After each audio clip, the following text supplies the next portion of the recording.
Oke, bismillahirrahmanirrahim. Assalamualaikum warahmatullahi wabarakatuh. Halo teman-teman semua, kembali lagi di channel Kenapa Error. Pada video kali ini kita akan bahas tentang grouping selector.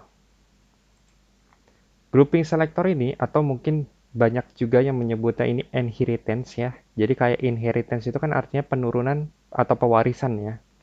Kalau di CSS kita mengenal namanya group selector. Ini sama aja, kalian bebas mau panggilnya group selector boleh, inheritance juga boleh, bebas ya. Nah, group selector ini, grouping selector ini, itu bisa digunakan untuk meringkas properti kita atau properti CSS yang sama ya. Fungsinya itu mirip dengan inheritance. Jadi kalau seandainya kita punya parent ya, parent CSS kita, lalu misalkan kita ingin membuat kelas baru, tapi dengan nama yang berbeda, misalkan ya, pewarisan atau pengen kita tambah-tambah, itu boleh aja. Kita bisa memanfaatkan group selector ya. Nah, group selector ini bisa mencegah untuk membuat selektor yang berbeda dengan properti yang sama. Jadi kalau misalkan kalian punya dua kelas font ya, ada font 1, font 2, tapi propertinya sama nih isinya. Kalian bisa gunakan group selector ini aja, ya. Daripada kalian harus membuat dua kelas yang berbeda kan, itu jadinya kurang efektif ya di CSS kalian. Jadi akan memperbesar source kalian ya, memperbesar size file kalian, jadi khawatirnya agak menurunkan performa web kalian. Makanya kita bisa memanfaatkan group selector ini. Makanya itu grouping selector ini bisa mengoptimalkan CSS kita ya. Nah, di sini kita punya contoh ya, penggunaan grouping selector. Ya, ini gampang ya. Kalian cukup gunakan tanda koma di sini ya. Misalkan kita punya tag H1 nih, lalu kita koma, lalu kita masukkan tag yang kedua nih, tag selector kita misalkan ya. Lalu propertinya apa? Jadi kalau seandainya kalian menggunakan tag HTML H1 dan P, paragraf, kedua tag tersebut akan memiliki properti yang sama ya. Properti ini, word spacing 30 pixel dan color Royce Brown ya. Oke, kita coba aja ya di text editor. Oke, pertama di sini kita akan buat file baru ya. Di sini kita akan namakan selector grouping ya, .html. Oke, kita akan masukkan tag dasar HTML, tapi di sini saya ingin sembunyikan dulu. Nah, biar nggak kepotong, kita aktifkan word wrap-nya. Di sini kita namakan ya selector grouping. Ya, kayak gini deh.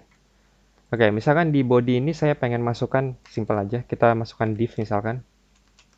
Di sini ada H1, misalkan hello world. Dan di tag bawahnya ini kita masukkan ya lorem misalkan 50. Oke, kita save ya. Oh, kita jalankan dulu. Oke, sip. Lalu di sini kita akan buka ya filenya. Di sini selector grouping. Nah, oke, sudah tampil ya. Nah, misalkan di sini kita akan gunakan internal CSS. Misalkan gini. Saya punya tag H1 ya.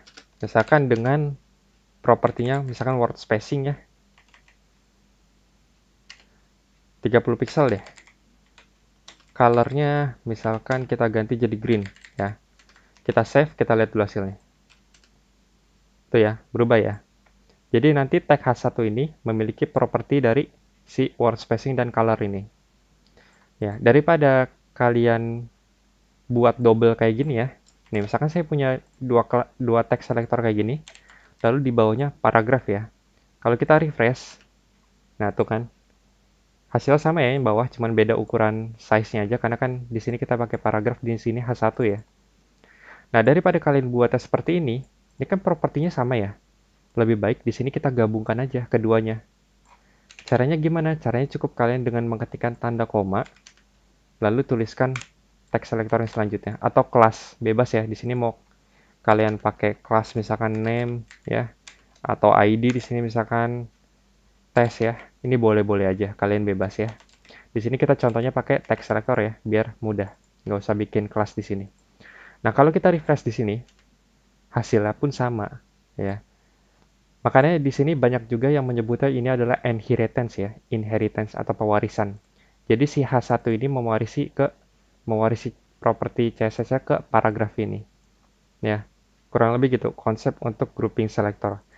Karena kenapa? Karena nantinya waktu kita membuat aplikasi web kita ya secara skala besar, pastinya kita akan menemukan nih kasus-kasus seperti ini ya, yang harus menggunakan grouping selector seperti ini. Ini banyak kasusnya. Ya, saya sering temui kasus-kasus seperti ini. Jadi kenapa ini penting? Karena untuk menurunkan atau untuk mengoptimalkan CSS kita nantinya juga ya, biar nggak terlalu besar nantinya.